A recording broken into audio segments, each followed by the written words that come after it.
Miss Gabaglita! With Tita Cora and Kapitana Sisa. Same, pero iba. We are number 106.7 Energy FM. Panggawag mong sabihin na radyo, sabihin mo.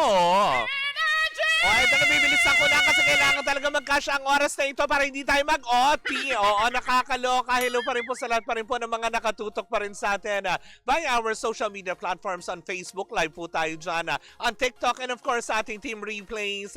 Hello po sa inyong lahat dyan. Sama kayong panig ng mundo. Hello Philippines and hello world. Oo, nakakaloka yun. Naku, eto na. Gusto mo ba ng 500 pesos? Gusto mo rin ba ng magkaroon ka ng extra budget dahil bukas ay holiday?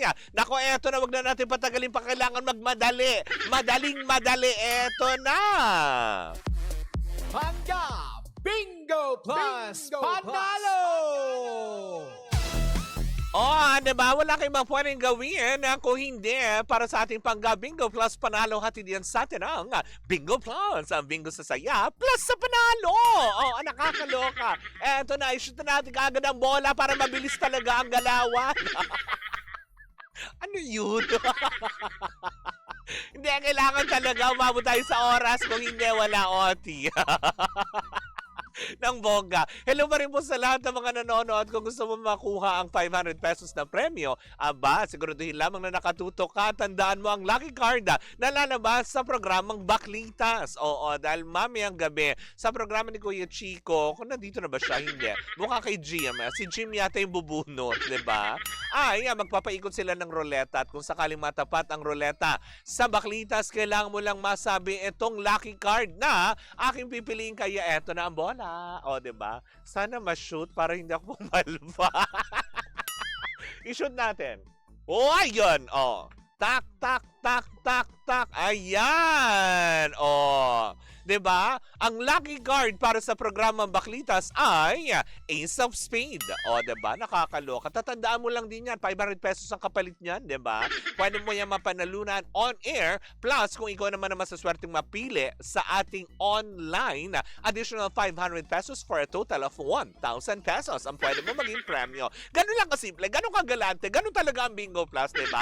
Give, give, give. Love, love, love. Diba? Sa lahat pa din. Give, give, give premyo, diba? Kasi ganun sila magpasalamat. Diba? One way of saying thank you ng Bingo Plus yan sa lahat ng mga patuloy na tumatangkilik sa Bingo Plus. Hindi ba? Kaya kung ako naman sa inyo, download na ng Bingo Plus app sa inyong mga cellphone para ma-enjoy nyo ang mga different games tulad ng Pinoy Drop Ball, sa pula sa puti, and a lot more. Diba? Nakakaloka. At ang balita ko, ang jackpot prize, umabot na ng parang 500 million. Naku, nakakaloka yun. Gusto mo ba yun? Gusto ko yun! Sino may ayaw nun, diba? Pag napanalunan mo yun, pahinga na. Ganun talaga yun. But anyways, ako mga Pangga, mamaya, actually bukas pala. Bukas pa ang tabayanan nyo po, of course, pick up Bingo Plus na din pinag-uusapan natin. Episode 12 ng Baklitas sa Podcast, kung saan nga naman ating tatalakayin ang mga, alam mo yun, naligaw ng landas, naligaw ng pagliko, kung saan nga naman, imbis na pakanan, ay kumaliwa. Diba? Well, bukas natin matutunghayan niya kung ano nga ba mga leksyon ng kanilang mga napulot sa pagkaliwa at hindi pagkanan. Sa ating episode 12 yan sa Baklitas sa Podcast, powered by Bingo Plus. Bingo sa saya plus sa panalo. Paalala pa rin po natin sa lahat that gaming is 21 years old and above only. Keep it fun. Game responsibly. At syempre ulitin ko ang lucky card ng Baklitas para sa ating Pangga Bingo Plus Panalo mula sa ating Pinoy Drop Ball ay Ace of Spade. Diba? Nakakaloka. Ace of Spade yan na dapat lang ninyong tandaan. Well, in the meantime, mga Pangga, dito na po natatapos ang ating Pangga Bingo Plus Panalo at hindi yan sa atin ang Bingo Plus. Bingo sa saya plus sa panalo. Oh, 'di ba? Syempre hindi na ako magche-change costume kasi nga magte-take pa yan ng time. Eto na kaagad. Bato-bato na kaagad tayo kaagad. Hi, Ate Pearly Dalar po. Thank you for watching. 'Di ba? So eto na. Magtungo na po tayo sa ating chika for today's video, hindi ba? Nako, nakakaloka. Dahil ang isa sa mga nasagap nating chika, alam niyo ba, 'di ba? Dapat may isang actress na magre-return of the comeback. Return of the comeback pa. Kayo naman, bakla nga eh, 'di ba? May magre-return sana, 'di ba? Magkakaroon sana ng comeback project sa ABS-CBN. Kaya lang, 'di ba? Mukha daw yatang bin-rush off na ng ABS-CBN dahil hindi na daw nila maantay. 'Di ba? Ang artista na ito, dahil nga sobrang alam mo 'yon, sobrang matagal ng dapat na ipalabas at dapat tumatakbo na yung proyekto na kabibilangan niya sana kung saan makakasama niya doon si Gerald Anderson sa ABS-CBN. Dahil nga sa sobrang hectic ng schedule at kawalan ng oras, minabuti na lang ng ABS-CBN na palitan na nga si Jessie Mendiola sa serye nga. Alam mo yun, dapat kabibilangan niya na dating from yung serye na Nobody, pero ang chika napalitan na ng title na The Sins of the Father. Parang yun ba yun? Tama ba ako? Correct me if I'm wrong. 'Di ba? Kasi kung saan nga naman na dapat makakasama niya nga for her comeback project si Gerald Anderson dito. Kaya lang hindi daw, 'di ba? Hindi daw nila 'di ba?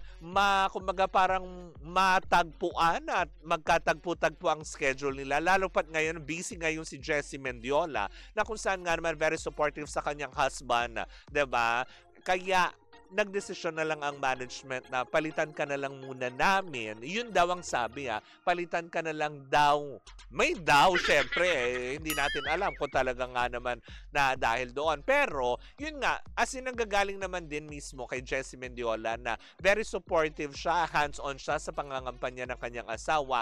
Ako kaya't hindi nga niya magampanan na itong proyekto sana na gagawin nila. Well, base rin sa chikang ating nasagap, sobrang behind schedule na kasi yung project na ito na ipalalabas sana sa ABS-CBN. Kaya ngayon parang nagmadali, hindi naman nagmadali, pero naghanap na ng bonggang-bongga, 'di ba? Kasi si Tita Cora absent, is watching daw.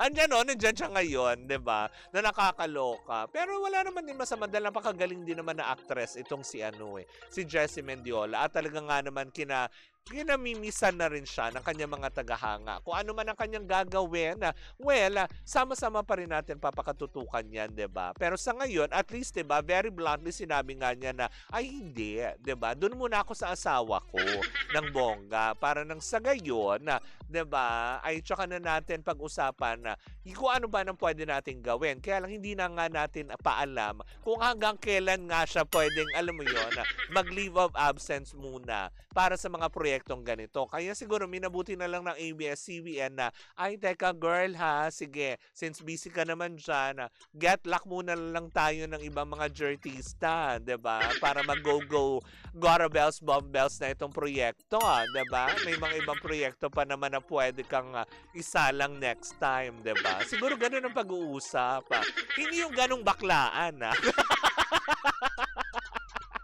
Diba? Hindi naman ganun yung baklaan. Hi, Patrick Santos, diba? Hindi naman yung ganung baklaan ang usapan nila. Baka naman nagkaroon ng pag-uusap. Pero yun nga, nakakasad lang, hindi ba? Kasi matagal nang talagang inabangan din ng mga tao ang pagbabalik sana ni Jessie Mendiola. Kasi nga alam naman natin, diba? Buhat nang siya ay makasal, tapos manganak, diba? Never pa natin siya muling nasilayan. Nasisilayan natin siya katulad ng Star Magic Ball. Nakita natin silang dalawa ni Luis Manzano, not Alandi, oo, diba? Dahil magkakaiba yun, diba? Diba, na rumampa. Sa mga ganong special occasion lang naman natin sila nakikita, diba? Pero sa ngayon, diba, sana, diba, katulad kay Angelica, diba, kay Jessie Mendiola, yung mga kay Erich Gonzalez, na sana mapanood natin sila muli, diba, sa mga teleserye na pwede nilang gawin. At dahil wala na po akong oras, ako yung magpapaalam na, no? Bago pa ako mabating-tingan. Wala na. Pinilit ko na lang po. pagkasyahin sa ilang minuto. Well, in the meantime, magkapanooran na naman po tayo sa darating na Webes na dahil bukas wala po kami. It's a holiday, diba? Kami po ay, alam mo yun, hindi pa naman magninilay kasi next week pa yun, diba? Na nakakaloka. Well, in the meantime, mga pangga, maraming salamat po sa inyong pag-antabay. O, diba? Sinong nagsabi na wala? Mahirap na, Mars! Muli po ako sa komentaryo, isa sa ngalan ng aking partner, si Tita Cora, na may meet and greet later sa kanyang doctor. O, diba? May meet and greet! Eto pa rin ang Baklita sa Woo Woo Woo Woo! And we are still same pero iba! Tuloy-tuloy pa rin po ang ating tugtugan. Siyempre, dito po lamang yan sa number 106.7 Energy FM. Panggawag mong sabihin radyo, sabihin mo Energy!